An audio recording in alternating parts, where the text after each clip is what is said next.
Muito tem se falado sobre autismo, tem cada vez mais informação sobre o autismo, mas sabia que o autismo também pode acontecer em adultos?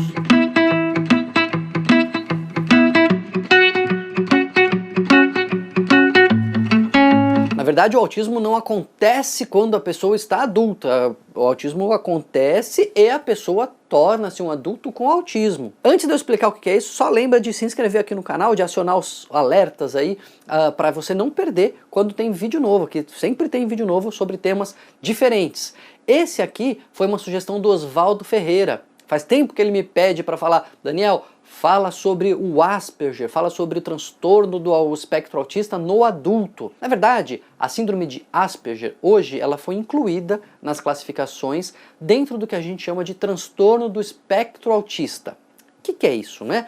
O autismo, ele é um transtorno do neurodesenvolvimento.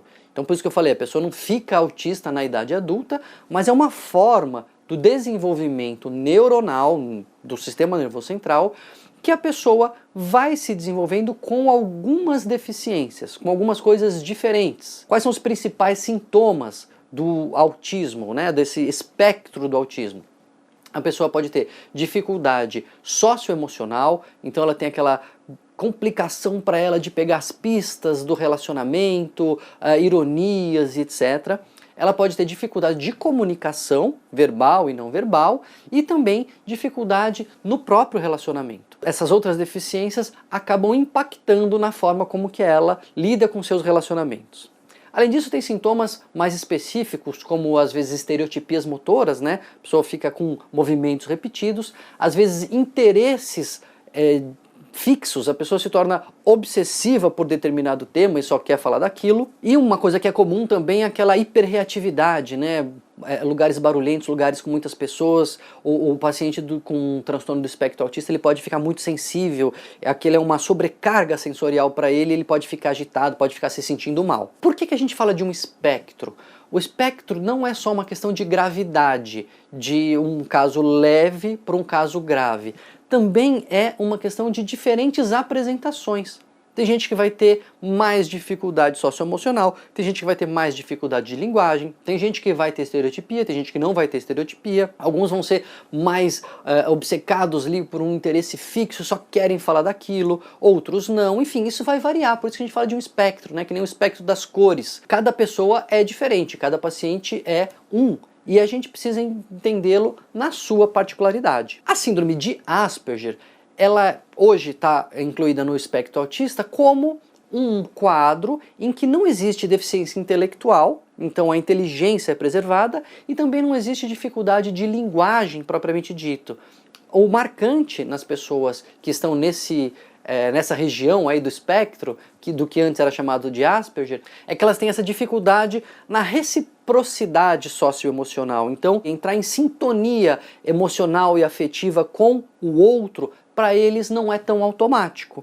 Isso também impacta, claro, na comunicação não verbal, na compreensão de ironias, de figura de linguagem. Eles tendem a ser mais concretos, tendem a ser mais preto no branco. Às vezes dão até uns foras, assim parece, né, que são os foras, mas não é. É porque eles falam as coisas do jeito que são.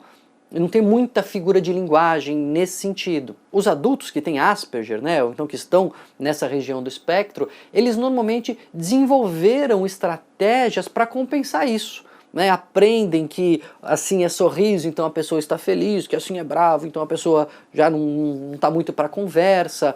Eles vão desenvolvendo estratégias racionais para compensar um pouco esse déficit emocional. Lógico que pode ser bastante desafiador para eles situações novas. Entrar numa festa, começar a falar numa roda de gente desconhecida, porque a gente automaticamente vai fazendo um monitoramento, né? Você chega num grupo, você já dá aquela olhada, você já sabe quem está a fim de conversa, quem não está, com quem você vai ter mais empatia ali, com quem dá para conversar, com quem não dá, essa aproximação automática que a gente tem, eles têm mais dificuldade. Isso pode gerar bastante ansiedade, pode até levar eles a evitarem um pouco essas situações, mas isso pode também ser compensado com treino de habilidades sociais. Existe uma terapia específica feita por alguns psicólogos que são treinos de habilidades sociais.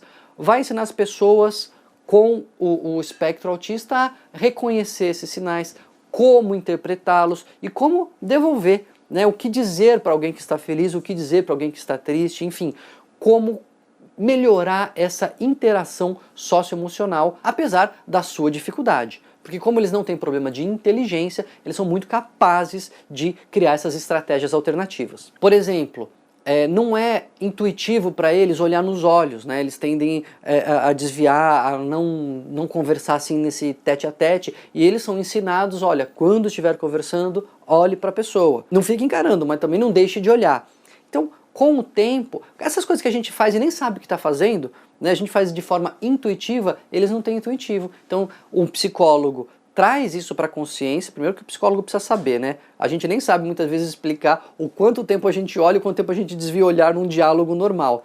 Mas os psicólogos têm isso já estruturado e eles passam para as pessoas e pode melhorar bastante a sua convivência, a sua inserção social. Esses pacientes normalmente podem se inserir muito bem socialmente, podem trabalhar, podem casar, podem ter relacionamentos, amizades, etc. Vida normal. Às vezes a pessoa passa a vida inteira sem saber que ela tem isso. É aquela pessoa que é tida como estranha, como esquisita, que não fala direito, até antissocial chamam ela, e não é nada disso, é a pessoa que tem uma dificuldade, ela teve aí um neurodesenvolvimento diferente, ela não tem a mesma intuição nos relacionamentos, na reciprocidade socioemocional, na captação de linguagem não verbal, ironias, etc. Mas isso tudo pode ser ensinado para ela desde que ela perceba que esse é um problema. Então é importante a gente divulgar esse tipo de informação, porque quanto mais informação as pessoas tiverem, mais elas podem procurar ajuda, mais elas podem conseguir melhorar, podem conseguir tratamentos específicos. Então divulga,